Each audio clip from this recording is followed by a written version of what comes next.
and then Tony Green as well. We're now joined in studio by someone we've gotten to know very well with the background and hard work of what's going on with ESPN+. T.L. Fiedler is the director, producer of Our Time about the Baylor men's and women's basketball programs and what a run they are on at this particular time. And I wanted to come in to the studio or by cell phone and just kind of give us a couple of things about what it's been like to be a part of this. TL, great to have you again. You've shot video of us. Now we're firing it right back at you. Thanks for your time. Has it been because of how the teams have been through a roller coaster, so to speak, even better than what you could have said? Hal, let's write this out. For sure. I knew they were both successful programs coming in, had no idea where it would go. But to be honest, whether the roller coaster is going down or up, just getting to know the kids, the coaches, the people, that's what makes my job special. And they've exceeded my expectations of who they are as people, and I really mean that. Like I'm just so fortunate to be part of it. So yes, I'm happy they're both doing well, for the lack of a better word. But it's been so great to be part of it. Yep. What's it like seeing the juxtaposition of a coach who's been here for 18, 19 years, and then one who's still until last week hadn't even closed on a new house yet, and Scott Drew and Nikki Collins. Funny, we actually went to Nikki Collins' house yesterday and got a walkthrough. It's bare, completely empty.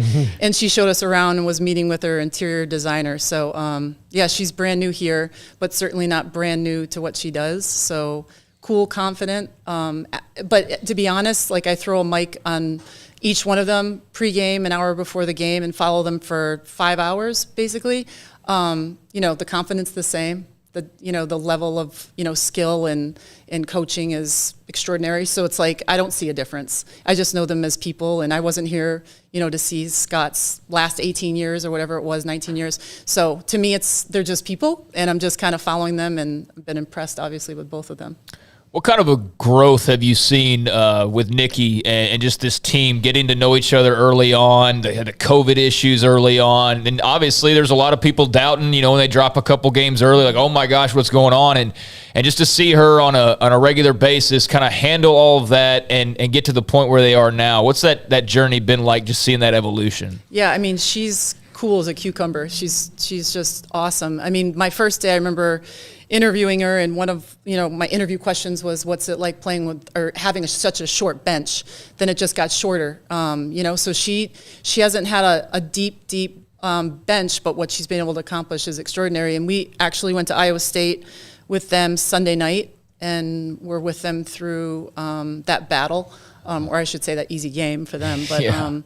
But to see the look on her face, and the pure elation in the locker room and on all their faces is just, again, I don't know any different. I'm just following the journey and documenting what I see. But it's been great. I didn't doubt it for a second. Yeah.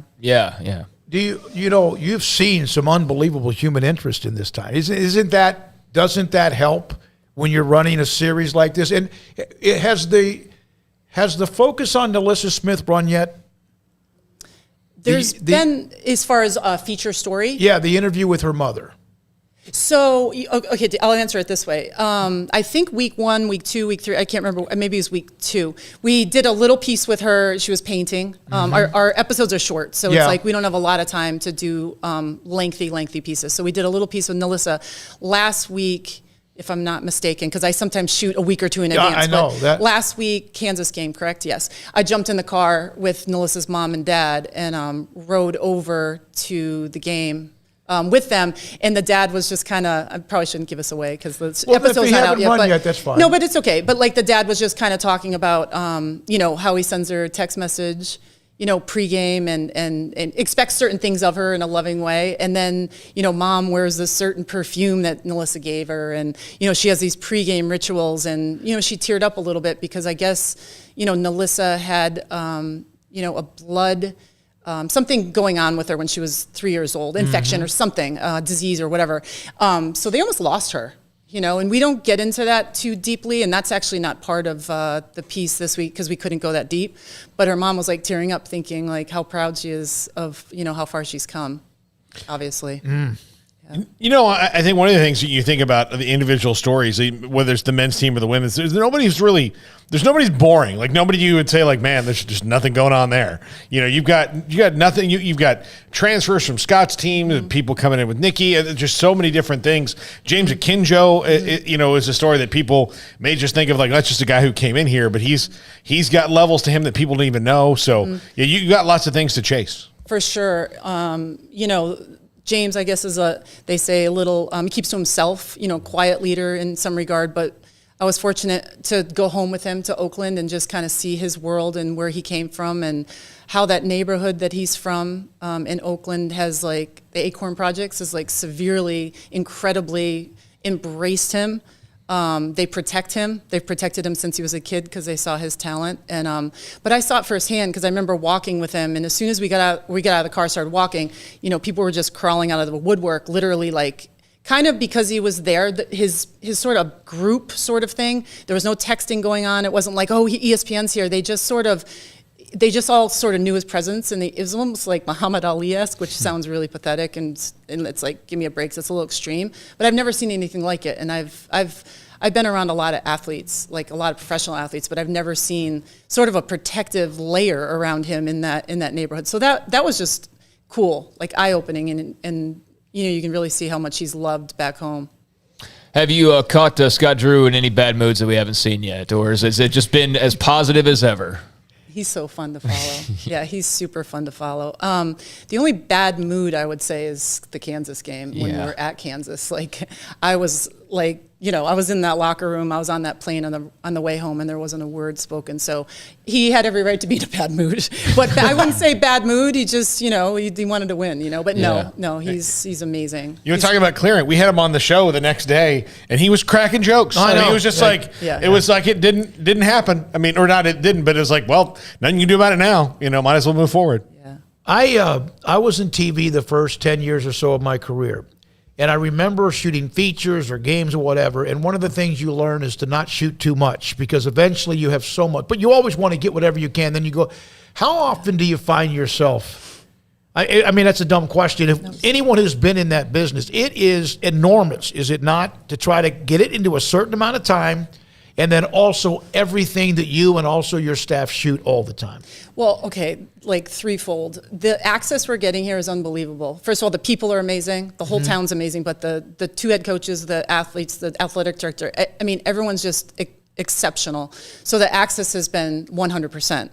The shows are short, you know, they're 20 minutes. So like, if you really think about it, it's 10 minutes per team per week. You know, so it's hard for me sometimes because I see something, or I'm there, or I'm like, oh, it's not going to make the show. So I wish they were longer, because, you know, we have so much great content, and I could just I could shoot all day long, you know, and they'll let us, and they want to, you know, so that's a little, frustrating is not the word, but yes, like we have meetings in advance, you know, show 12, show 11, and we're in week 6. You know, we have to think ahead because we know what's going to make it. So we try to, you know what I mean? We're not just fly on the wall all day long shooting whatever we get. We have, you know, it's pretty structured. Yeah. It's pretty structured. Yeah. It's something that, unless you've been in the business, like a lot of other professions, you don't quite understand that how much you have to deal with, and yet how much you only have so much time.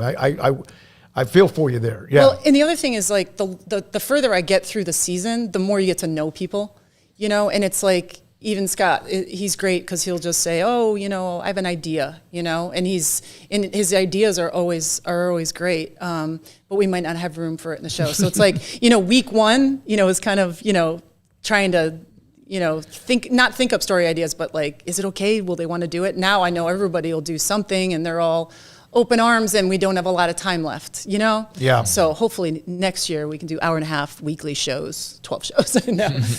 Well, I mean, you do. If you have 10 minutes per team, it's almost like, well, this story that I really like is going to have to go. Like, you have to do that. You do it. Do you have to storyboard it and be like, well, this is the one thing that has to go? Like, what's the decision making on cutting something? Like I was trying to say, like, weeks in advance, like 2 shows in advance, we know what's going to be in the show. Mm-hmm. And it's kind of like, okay, let's shoot with athlete A, or, you know what I'm saying, without getting into too much detail. Like, we did a Waco episode, and we knew, we want to shoot with, well, Queen was sort of, up next sort of thing. So we're like, what could we do with her and sort of merge Baylor basketball with Waco. So we took her to Magnolia. And it just worked. We didn't know if it was going to work. She'd never been there before. It's not like it was her favorite place, but it just kind of worked. So you just never know. But I also took her to get her nails done. But that didn't make it. You know what I mean? So, we could shoot all day long, but, we have to be selective.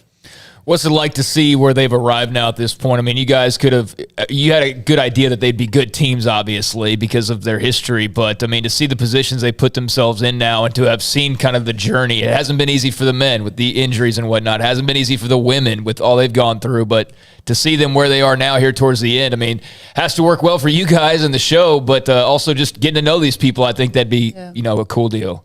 I mean, it's not about me at all. Right. I'm just kind of watching through a lens sort of thing. But I'm so fortunate to be part of it because very few people are able to see it firsthand that aren't, on the team. But to see it happening and unfold, and there's, happiness and wins and elation. We were, again, like I was with Iowa State, with the women's team at Iowa State, and, the win couldn't have been any bigger and any more beautiful. And then we all get on a plane and we're watching the guys' game. It's like I can't be away from it. I got to know what's going on, because I'm invested. I care. Like I really want to see them both do well. Again, it's not about me, but I care now. I'm not just a fan. It's like I'm with them. And if I'm not with them, it's like I don't like it. No, it's like a child who's gone off to college or something like that. I want to be there. Well, in fact, there's a quote, and I don't know who he said it to or who is the one that quoted Adam Flagler after their win Monday night. One of the first things he asked was, did the women win? Yeah. And, and so that's how close these two teams, it seemed to be, especially now maybe more than ever with Nikki now as the coach. You started back in the mid-'90s, ABC Sports among others. You've been everywhere. I mean, I mentioned this, Amobi Okoye, you were in Nigeria, Special Olympics, 10 different countries. I mean, this has been a nice little journey for you. I know you say it's not about you, but it is about you right now because we're asking you. This has been a fun career for you. Oh, I love it. Or has it? I love my life, yeah. I'm all over the place. I do a lot of shoots internationally. Again, like I shoot also, and I do my own audio. So my forte is like just embedding with people, and usually it's one-on-one. I've never done teams before, so this is a little different. But it's usually just like I do a lot with the NFL. So I'm very tight with a lot of players, and a lot of good people with really fun stories. So yeah, I've kind of been everywhere. I have some favorite stories, favorite moments, favorite players. It's been amazing. Like I love my life. What were your expectations of Waco, Texas, when you were told you were going to end up spending a lot of time here, and what have you learned now that you've been here this long? Good question. I will say, back in the day, I want to say 1997, 8, 9, or around that era, I was at ABC Sports, and I was trying to find my way, and I did live graphics for college football. That's what I did, and I didn't know football. Now I do. I didn't at the time. So I would travel to games. So I was all over the place. Went to Texas. I don't think I went to Baylor, but I've been through here. So I've been to a lot of different places. I do know I didn't have the best. I didn't know a lot about Waco, but I didn't hear a lot of great things. Let's put it that way. Everybody knows the Branch Davidians, basically. That was what it was for the longest time. Yeah, and I knew all that. It's not USC, but you know what I mean. We're on the beach in LA. Right. I'd be like, all right, let's go. So at first I was like, all right, I didn't know a lot about the two teams. I didn't know a lot about Baylor in general, to be honest, and I didn't know much about Waco. But I will tell you the one thing, and I really, really mean this, besides the teams, the two coaches, and the players, and Mac Rhodes, and just being embraced by the school, this town is amazing. And it's amazing because every single human being, and I'm not just saying this, that I've met or that I've asked to shoot at their establishment, or just driving down the road and people don't beep at you, I have never, ever experienced the type of love's the wrong word. People are so nice here. I'm a New Yorker. Yeah. And I drive really well in New York City. Like I am the best driver. I get bumped from behind the Lincoln Tunnel, and you have a little confrontation. That's me. And I'm also very chill, but I've never ever been in such a nice town, and I really mean that. You know, I got to tell you this. People I'm not don't from beat. Waco. That's interesting. Yeah, I got goosebumps Yeah. when you mentioned that because It's a there's so special many place. misconceptions about places, including Waco, and how much they've grown and where they've been in the last 7 to 10 years or where they were before. That's awesome. People don't beep. That's interesting because there are many places in the country you could go be doing a stand up out on the street and people are going to try. Oh, look, I'm going to be on TV. No, Yeah. you're not. Yeah. And you're not now. Yeah. Yeah. So yeah, that's interesting. That's awesome. Thank you. I know you got some downtime. The last thing you want to do is do what you do for a living and come in and be interviewed rather than the opposite way. No, it's okay. I will say I'm not used to this part. It's a little nerve-wracking. And when I'll put like a microphone on somebody and expect them to, be comfortable. So Let me tell you something about TL. She won a Telly Award. She won a Sports Emmy for what you've done. And I think sometimes when we see what we see with documentaries, or in this case, Our Time on ESPN Plus in the series, sometimes we just see what the series is about, but it's also there's a story behind who's a part of it. Your staff is amazing. They've been fantastic. They've been in our studio. It's almost like they're a part of our family as well. Thank you so much for sharing the stories behind the scenes. Good luck the rest of the way. What episode now has aired? Is it 7 or 8? So 9 comes out. 9. Is today Wednesday? 9 comes out tomorrow. Tonight, okay. Yep. And then we have 10, 11, and 12. Okay. Yep. All right. We appreciate you and all the things you've said. Thank you. Same. Thank you so TL much. Fiedler, ESPN Plus director, producer, Our Time, the documentary, the series on ESPN Plus. And again, number 9, episode 9 comes out tomorrow. This is Sic'Em 365 Radio. And